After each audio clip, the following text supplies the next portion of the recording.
కార్యక్రమం మంచిది కాబట్టి ఇల్లు కట్టి చూడు పెళ్లి చేసి చూడు అనే సామెత ఉన్నటువంటి పరిస్థితుల్లో ఏ ప్రభుత్వం తీసుకుంది నిర్ణయం అనేటువంటి ఎటువంటి వివక్షపూరితమైన ఆలోచన చేయకుండా మా ప్రభుత్వం అధికారంలోకి వచ్చిన తర్వాత ఆన్లైన్ అంటే గ్రీన్ ఛానల్ ద్వారా నిధులను కేటాయిస్తూ కళ్యాణ లక్ష్మి షాదీ ముబారక్ను కొనసాగిస్తూ ఉన్నాం. వాళ్ళు 2014 తీసుకున్నటువంటి లోపభూయిష్టమైనటువంటి కొంత సరి అయిన జీవోలు రాని కారణంగా ఎవరు కోర్టుకు వెళ్ళాలి. మాకేం ఈ ఉద్దేశం మంచిది కాబట్టి మేము ఎన్నడూ కూడా దాని మీద రాజకీయం చేయదలుచుకోలే. ఇప్పుడు వేసిన పిటిషన్ వెనక కూడా టీఆర్ఎస్ ఉందా లేదా అనేది నాకు ఏం ఆధారం లేవు కాబట్టి నేను చెప్తలేను. కానీ ఇది రాజకీయ పూర్వ కక్షతో జరిగినటువంటి కార్యక్రమం. నేను ఇంతకుముందు చెప్పినట్టుగా ఇల్లు కట్టి చూడు పెళ్లి చేసి చూడు అన్నటువంటి సామెతలో భాగంగా మేము ఈ కార్యక్రమాన్ని నిరంతరంగా కొనసాగిస్తూ ఉన్నాం. ముందుగా ఈ కార్యక్రమంలో ప్రభుత్వం తరఫున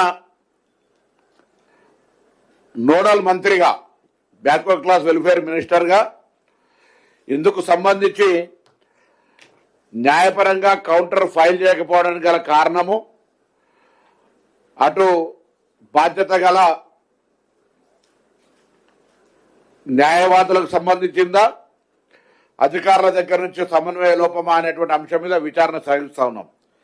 కానీ తప్పకుండా న్యాయస్థానంలో దీన్ని మళ్ళీ గెలిచి గతంలో ఇచ్చిన స్టేను వెకేట్ చేయించి తెలంగాణ ప్రజలకు మళ్ళీ షాదీ ముబారక్ కళ్యాణ లక్ష్మిని ఎక్కడ కూడా ఇబ్బంది లేకుండా యథావిధిగా కొనసాగించే బాధ్యత ఈ ప్రభుత్వం కట్టుబడి ఉంది.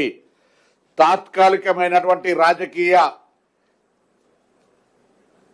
పిటిషన్లు న్యాయస్థానంకి సంబంధించినటువంటి న్యాయవాదుల తీర్పు స్టే ఇది ఈ పథకాన్ని ఎత్తివేయలే.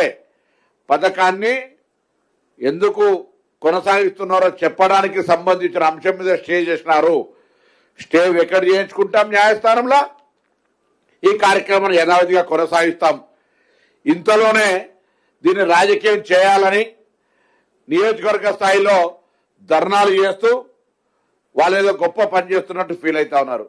నేను మళ్ళీ ఇప్పుడు ఇంతకుముందే ఎక్కడ కూడా మా ప్రభుత్వానికి ఇది గత ప్రభుత్వ పథకము, దీన్ని మనం ఎత్తివేయాలి, దీన్ని కొనసాగిస్తే తప్పు అనేటువంటి బేషిజం ఏ ఒక్క క్షణాన్ని ఆలోచన చేయలే.